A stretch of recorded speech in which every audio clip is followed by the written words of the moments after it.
Kumar DBT study में आपका स्वागत करता हूं। तो चलिए, हमने टेंस का कॉन्सेप्ट कवर किया था और जो थोड़ा सा कॉन्सेप्ट बच गया था टेंस में वह है period of time and point of time. तो चलिए, इन दोनों में क्या डिफरेंस है मैं आपको बताता हूं। तो point of time and period of time, point of time कहने का मतलब है कोई निश्चित समय और पीरियड ऑफ टाइम कहने का मतलब है अनिश्चित समय। तो मैं आपको एग्जांपल के तौर पे निश्चित और अनिश्चित में अंतर बताता हूँ। कहाँ निश्चित में कौन निश्चित समय है और कौन अनिश्चित समय है। तो निश्चित समय में सबसे पहले आपको ध्यान रखना होगा सिंस या फ्रॉम का उपयोग करना होगा, ये निश्चित समय में है।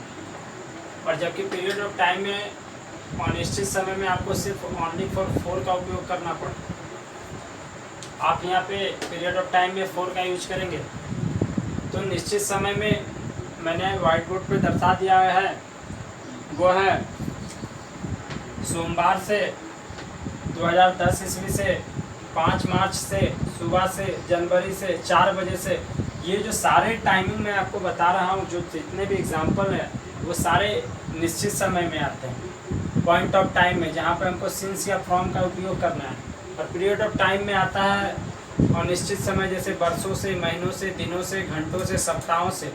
ये सब अनिश्चित समय। वर्ष हमें इस तरह से ध्यान रखना है, वर्षों से, कितना वर्षों से बोला ये कोई डेफिनिट नहीं है, ये अनिश्चित है। महीना, महीना कहने का क्या मतलब, कौन सा महीना ये नहीं पता चल रहा तो अनिश्चित है। दिन, किस दिन ये नहीं है। और जैसे ही दिन कंफर्म पता चले तो वहाँ पर सिंस फॉर का उपयोग करना है। तो चलिए, जो बचे हुए डाउट है मैं आपको एग्जाम्पल के माध्यम से वो दूर करता हूँ। तो क्रिस 2 दिनों से खेलता आ रहा है। सबसे पहले हमें सेंटेंस को पहचानना जरूरी है। तो मैंने आपको बताया था टेंस में ता आ रहा है लगा हुआ है।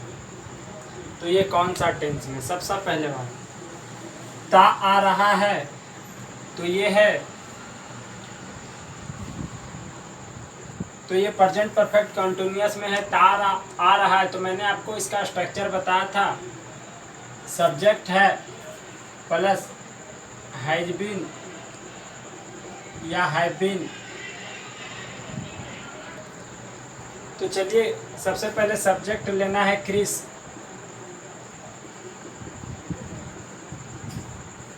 Has been, Chris has been. उसके बाद हमें बिफोर का उपयोग करना है, खेलना का होता है प्ले, तो क्रिस हैज बीन प्लेइंग। उसके बाद हमें स्ट्रक्चर के अनुसार से नहीं, प्लेइंग, उसके बाद लगाना है 2 दिन। तो ये एक अनिश्चित समय है, पीरियड ऑफ टाइम। यहाँ पे हमें उपयोग करना है फॉर का, तो क्रिस हैज बीन फॉर 2 दिन। 2 का क्या होता है 2, और दिन का डे, टुडे।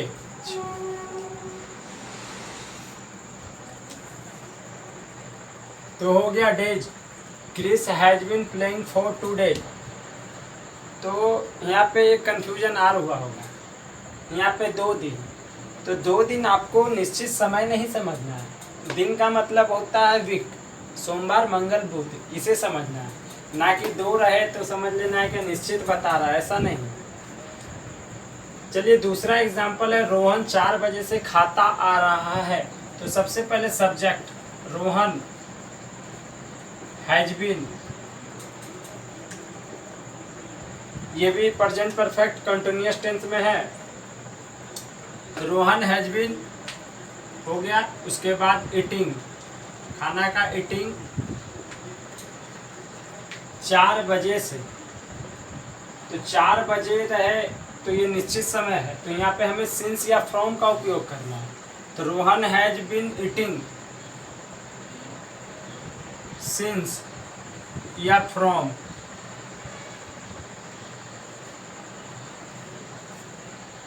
Four o'clock। तीसरा एग्जाम्पल है दिलीप घंटों से पत्र लिखता आ रहा था। तो यहाँ पे ता आ रहा था, तो हमें समझ जाना है था का मतलब ही होता है क्या, पास्ट। तो ये कौन सा टेंस में है, परफेक्ट कंटिन्यूअस में। तो ये है पास्ट परफेक्ट कंटिन्यूअस टेंस। इसका स्ट्रक्चर था सब्जेक्ट प्लस हैज बीन और हैव बीन, तो था आ रहा है में था, इसका था हैड बीन। तो दिलीप हैड बीन बिफोर, लिखना का राइटिंग ए लेटर, घंटों से तो घंटा four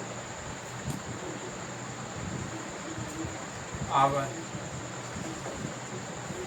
Dilip had been writing a letter for hour, Dilip घंटों से पत्र लिखता आ रहा था।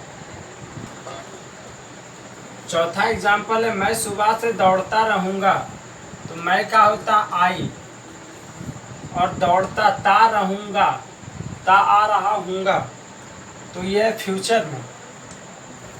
तो आई, तो यहाँ पे शैल हैव बीन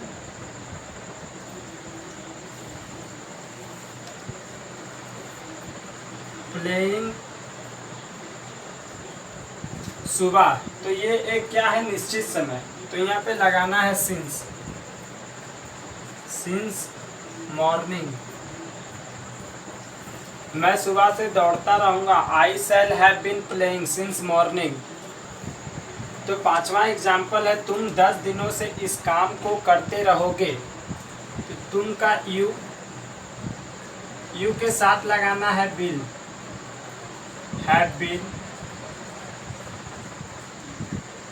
काम वर्ब, यहाँ डू का हो जाएगा चौथा रूप डूइंग, इस this, you will have been doing this work. और हमें देखना है 10 दिनों से, तो 10 दिनों में पीरियड ऑफ टाइम अनिश्चित समय, इसमें 4 का उपयोग, 4 10 दिन 10 डेज। तो चलिए ये भी आपका कॉन्सेप्ट क्लियर हो गया होगा। चलिए एक एग्जांपल और है, मैं खाता हुआ रहूँगा, तो मैं खाता हुआ रहूँगा, तो मैं में लगाना है शैल का प्रयोग करना, I shell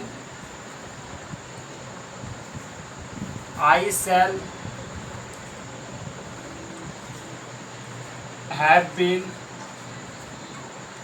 I shall have been.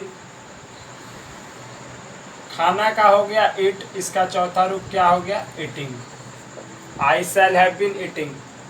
तो हमें उम्मीद है कि आपका यह कॉन्सेप्ट लगभग क्लियर हो गया होगा। मैं आपको होमवर्क के तौर पे कुछ ट्रांसलेशन भी दूंगा बनाने के लिए, और मैं वो भी डाउट्स दूर कर दूंगा। तो चलिए आपको ये हमारा वीडियो कैसा लगा, चलिए मिलते हैं अगले नेक्स्ट वीडियो में।